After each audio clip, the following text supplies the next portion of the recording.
Thomas comes to breakfast. Thomas the Tank Engine has worked his branch line for many years, laughed his driver.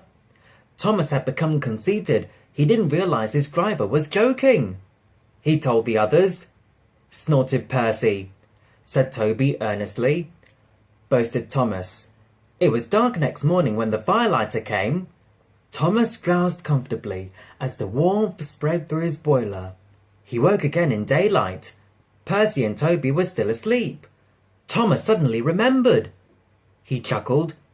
He cautiously tried first one piston, then the other. He whispered. Very, very quietly, he headed for the door. Thomas thought he was being clever, but really he was only moving because a careless cleaner had meddled with his controls. He soon found his mistake. He tried to wheesh, but he couldn't.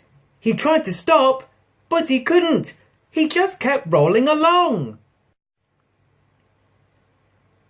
He thought hopefully, but that siding had no buffers. It just ended at the road. Thomas's wheels left the rails and crunched the tarmac. He exclaimed and shut his eyes. He didn't dare look at what was coming next.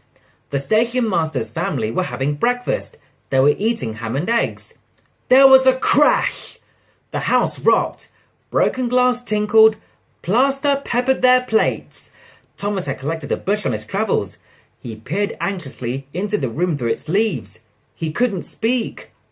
The station master grimly strode out and shut off steam. His wife picked up her plate. She scolded.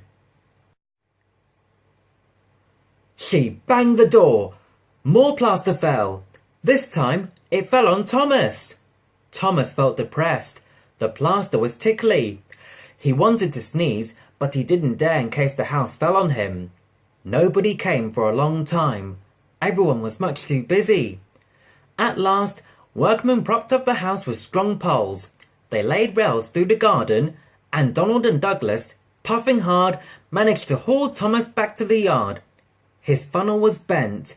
Bits of fencing, the bush, and a broken window frame festooned his front, which was badly twisted. He looked comic. The twins laughed and left him.